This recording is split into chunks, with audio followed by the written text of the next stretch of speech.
Hello everyone, welcome back my channel. In this video, we will learn SCP.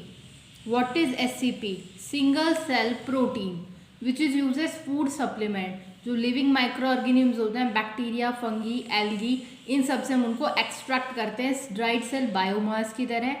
इसको हम अपनी protein supplements या food supplements के तौर पर लेते हैं. तो चलिए इसको हम डिटेल में डिस्कस करते हैं. बहुत इंपॉर्टेंट टॉपिक है इंडस्ट्रियल माइक्रोबायोलॉजी का. तो SCP is a single cell protein और एडिबल प्रोटीन. ये कैसे होता है? एडिबल प्रोटीन होते हैं which is extracted from pure microbial culture और एल्गल कल्चर से लिए गए हैं. Living micro organisms such as bacteria, fungi, algae high protein content in their biomass. ये होता है हाई प्रोटीन कंटेंट होता है उनके बायोमास में. These SCP is use as protein supplement, यानी जो SCP हम प्रोटीन सप्लीमेंट में ले सकते हैं. These SCPs use as protein supplement for both human and animal. जो प्रोटीन सप्लीमेंट होते हैं इनको हम ह्यूमन्स और एनिमल दोनों ही फीड कर सकते हैं. जो फूड ग्रेड होते हैं टू टाइप की होती हैं. तो होती हैं फूड ग्रेड. कैसी होती हैं? Food grade. When SCP is suitable for human consumption. जब SCP ह्यूमन कंजप्शन के लिए सुटेबल होती है उसे हम फूड ग्रेड बोलते हैं, जो हम खा सकते हैं ह्यूमन्स, क्योंकि वो एडिबल प्रोटीन है.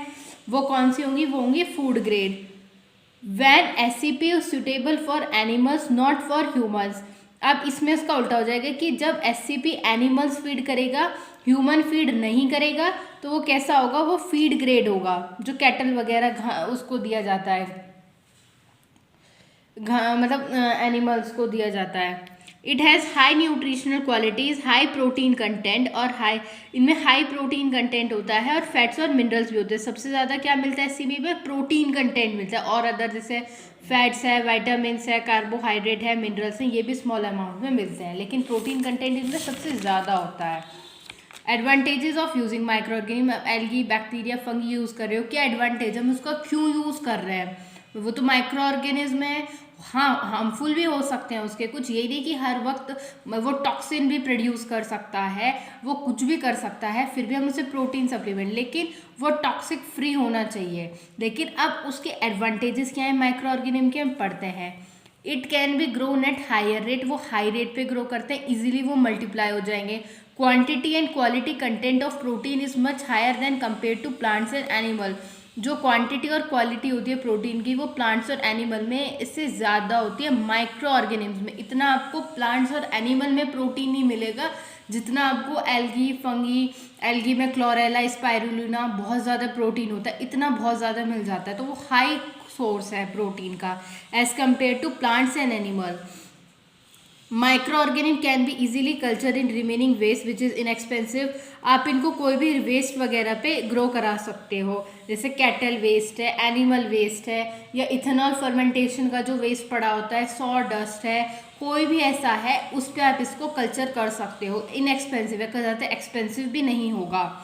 तो micro organism can be easily culture in remaining waste which is inexpensive such as dust, cannery, molasses are use as dried cell biomass. Steps for SCP processing, जैसे रॉ मटेरियल का selection, raw material, फिर selection of strain, fermentation, harvesting, post harvesting treatment, processing of SCP. तो first point है move on the raw material. क्या आप raw material use कर सकते हो SCP प्रोडक्शन में? वो देखते हैं कौन कौन से होंगे. Raw material is very crucial for SCP production. The quality of raw material significantly influence the cost of SCP. की आपने कैसा रॉ मटेरियल लिया है उस टाइप की SCP को. अगर आपने बहुत अच्छा, बहुत एक्सपेंसिव रॉ मटेरियल लिया है तो जाहिर सी बात है अच्छा हाई कॉस्ट, इफेक्टिव कॉस्ट होगी SCP की. हाई एनर्जी सोर्सेज, ज़्यादा energy sources, alcohol, ethanol, hydrocarbon भी यूज़ कर सकते हो. वुड वेज जैसे लिग्निन होती है, सेलुलोज होती है, इसको यूज़ कर सकते हो. सीवेज फ्रॉम इंडस्ट्रीज वेस्ट होता है सीवेज, उससे कर सकते हैं. Waste remain after ethanol fermentation, cannery, molasses, इसको भी आप रॉ मटेरियल की तरह यूज़ कर सकते हो. ठीक है, इतना क्लियर हो गया. Now move on the selection of strain. अभी मैंने आपको पहले बताया था कि आप माइक्रो ऑर्गेनिज्म यूज़ करोगे, एल्गी, बैक्टीरिया, फंगी. अभी मैं आपको उसमें से स्पेसिफिक बता रही हूँ, एक एक दो दो. वैसे तो बहुत सारे हैं, लेकिन आप एक एक दो दो एग्जाम में ज़रूर लिखेंगे. इंपॉर्टेंट क्वेश्चन और MCQ में भी आ सकता है.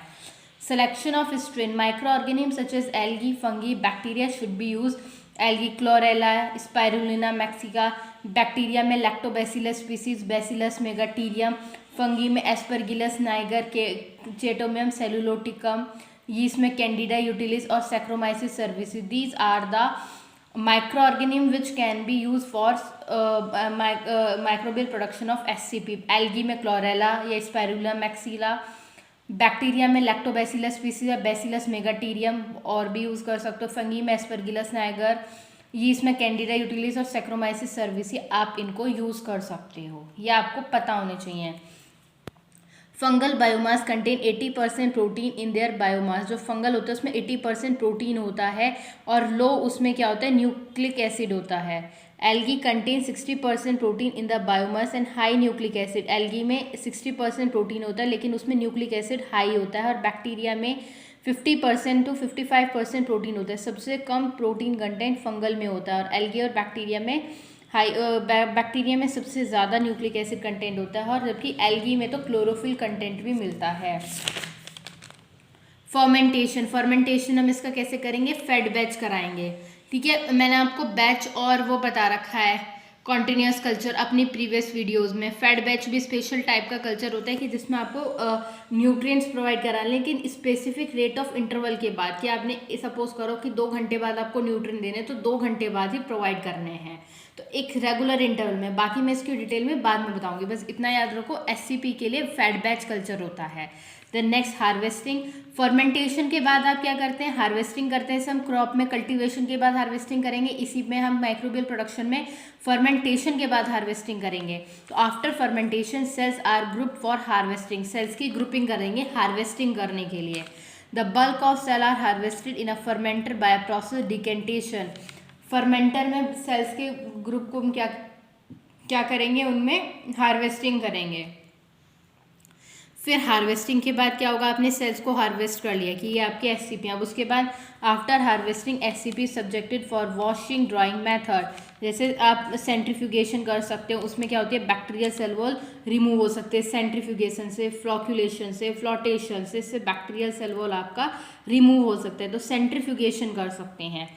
To remove bacterial cell, the microorganism should be centrifuged, flotation, flocculation method should be done to recover. Filamentous fungi, जो filamentous fungi होती है उसको आप ड्राइंग कर सकते हो, वॉश कर सकते हो, उसकी सेल वॉल को रिमूव कर सकते हो, ठीक है। ये उसके प्रोसेस से किस में आएंगी, पोस्ट हार्वेस्टिंग ट्रीटमेंट में। फिर processing of SCP depending upon the type of substrate the whole cell is use और extreme sometimes cell should be use. आप सबस्ट्रेट देख के आप ये देख सकते हो कि सेल कैसा है, पूरी सेल यूज़ होगी, हम उसको कुछ थोड़ी सेल मतलब सारी है, कुछ सेल को हम डिसइंटीग्रेट कर रहे हैं, डिस्टर्ब कर रहे हैं, तब यूज़ कर रहे हैं, वो सबस्ट्रेट के टाइप है। फिर removing of cell wall mechanical, physical और केमिकल मेथड से। Removing of the cell wall is sometime disturb can be use whole cell. To disturb the cell wall following method should be done. Mechanical में grinding crushing करेंगे, physical में heating and shocking देंगे और chemical में hydrolytic enzyme salt देंगे, इससे आपकी SCP extract हो जाएगी, ठीक है। इतना क्लियर हो गया, okay. Thank you and have a nice day. Please like share subscribe my videos and my channel. Thank you and have a nice day.